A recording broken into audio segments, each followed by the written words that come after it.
Frustrations and surprises. That's what comes to mind when I think about my journey with the visual arts.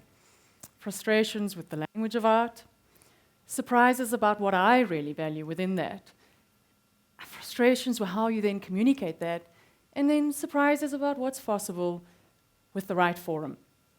I'm going to start by speaking about my moments of interface with the power of art through my role as director at the FNB Joburg Art Fair. When I was at art school, I didn't fit in. I come from a family of scientists, and the move to study art was born out of a frustration with science. But then when I arrived at art school, I became frustrated with what I experienced as the limited impact that art was having on a broad world. The language of art also didn't resonate with me. For me, it was foreign. I had the sense that the conversation were bouncing around the room like a squash ball in a closed court. And I thought, if only this could be amplified. And then if the scale is such that a transparency is reached, how do we use this vehicle to communicate different identities, difference, different possibilities for the future, and dreams for the present? Because I have no doubt that art is one of the most powerful and appropriate channels for communicating this very important message. When you want to create a momentum of sorts, you have to start with what's possible. I'm well aware that an art fair is not the only or most ideal setting within which to engage with art. It can't be compared to museums or biennales where the experience can be truly expanded. But what was possible at the time was a forum centered around the buying of art. And I've come to understand that buying art is one of the easiest ways to start a love affair with what art is really about. For example, one year we ran a competition online where you could win some money towards buying an artwork at the art fair. The woman who won was in Mossel Bay, 1,000-odd kilometers from Johannesburg, so she couldn't make it.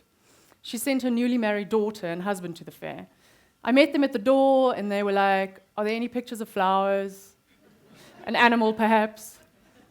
But they ended up hours later buying a provocative print from Artist Proof Studio that somehow resonated with the decisions that they had taken in their lives.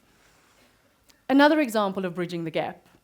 Every year we run an Arts Talks program within the fair, and one year we took the decision to run it only on the Saturday.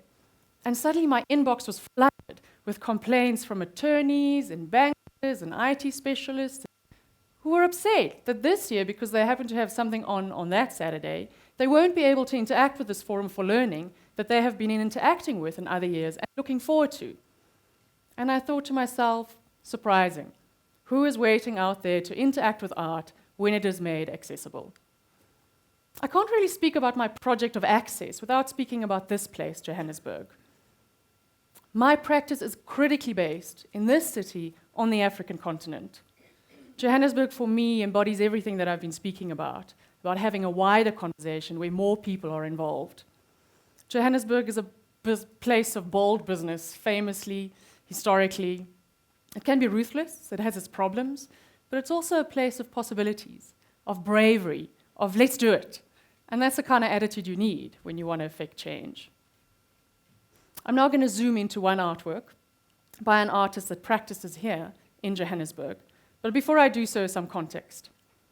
Because the art fair is a vast aggregate of content, a kind of mental algorithm can be run. I like to call it a barometer of the present moment, what's really going on.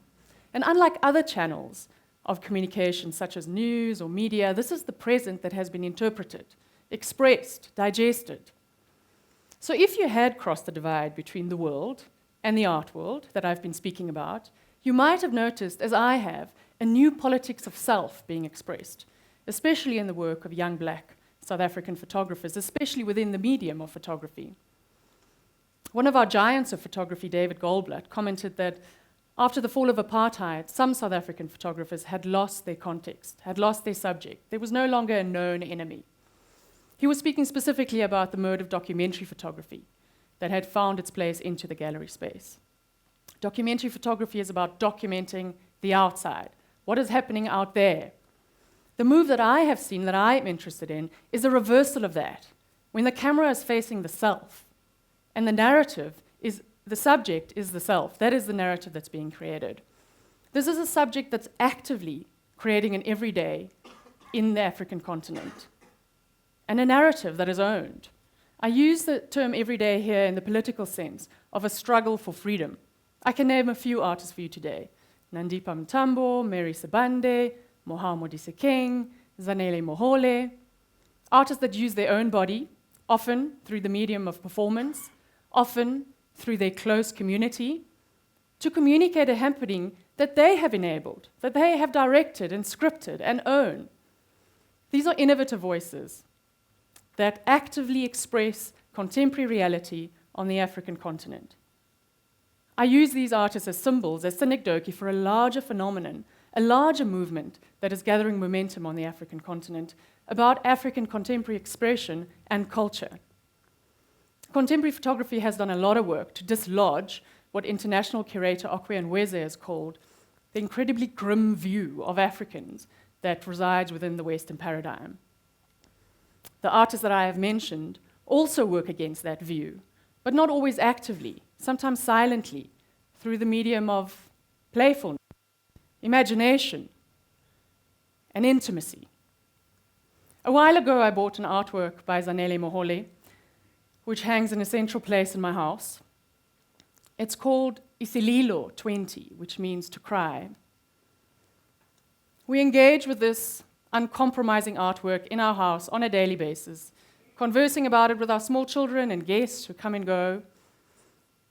It has taken a life of its own within our life.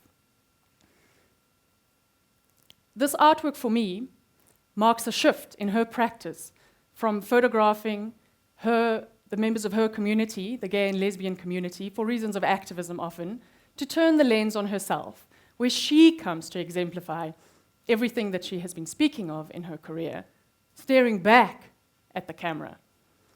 And this journey of expression that she has walked in her work exemplifies for me the journey that we have to walk in South Africa and on the African continent, not only for ourselves, to understand our lives better, but also to turn that into an activism for the rest of the world who is watching, where we are creating our narratives and staring back at the camera with unblinking eyes.